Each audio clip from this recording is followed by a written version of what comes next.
जैसे ही चांद के पास पहुंचा चंद्रयान, इसरो ने सुबह 6:30 बजे रच दिया इतिहास। नासा भी हुआ हैरान। मोदी ने सुबह सुबह फोन लगाकर दी बधाई। आपकी नींद खुलने से पहले ही देश ने कर दिया कमाल।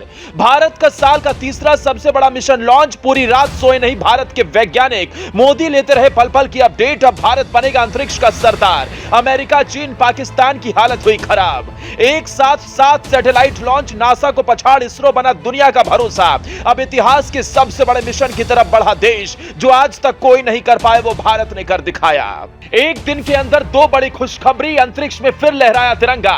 दुनिया देख रह गई दंग जब सुबह 6:30 बजे भारत के वैज्ञानिकों ने किया कमाल। उधर चंद्रयान चांद की तरफ तेजी से बढ़ रहा है, लेकिन इधर देश में भारत के वैज्ञानिक दिन रात सुबह शाम भारत को अंतरिक्ष की दुनिया में सबसे ताकतवर बनाने के लिए जुट गए। लोग अभी उठ ही रहे थे और विदेशी सैटेलाइट पीठ पर बांधकर उड़ चला भारत का बाहुबली रॉकेट। इसरो सैटेलाइट छोड़ने के मामले में उस्ताद बन चुका है। इस बार इसरो ने सिंगापुर के 7 सैटेलाइट को अपनी निर्धारित कक्षाओं में सफलतापूर्वक फिट कर दिया।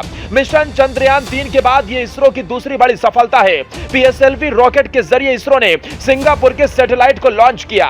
यह पहला मौका नहीं है जब भारतीय अंतरिक्ष एजेंसी ने किसी दूसरे देश के लिए सैटेलाइट को लॉन्च किया हो। कई सालों से भारत ऐसा कर रहा है। बड़े बड़े देश इस मामले में इसरो का लोहा मानते हैं।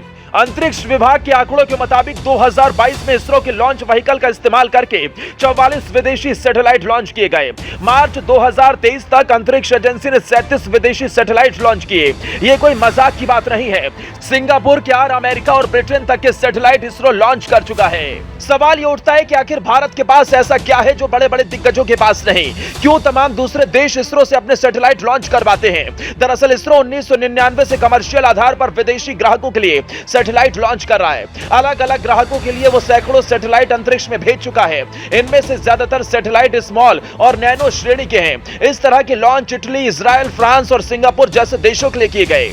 वहीं वाणिज्यिक आधार पर अब तक लॉन्च किए गए सभी सैटेलाइट के विश्लेषण से पता चलता है कि भारत ने तकरीबन हर बड़े मुल्कों को सेवा दी है।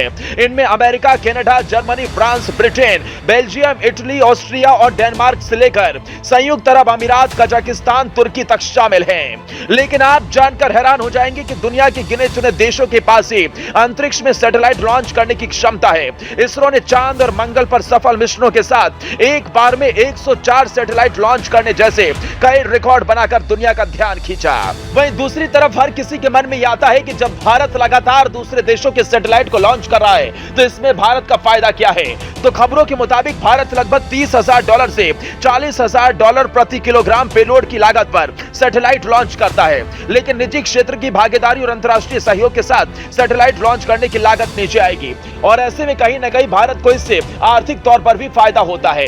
अंतरिक्ष में भारत लगातार कदम बढ़ा रहा है। मोदी का सपना साकार कर रहा है। मोदी ने 2014 में सत्ता संभालते ही सौगंध खाई थी कि अंतरिक्ष की दुनिया में एक दिन भारत को नंबर 1 बनाना है। और अब भारत के वैज्ञानिक पूरे देश के प्रधानमंत्री मोदी का सपना साकार करने में जुटे हैं। लगातार अंतरिक्ष की दुनिया में भारत नए कीर्तिमान रच रहा है और इसे देखकर चीन, अमेरिका, पाकिस्तान, यूरोप जैसे सभी मुल्क हैरान हैं।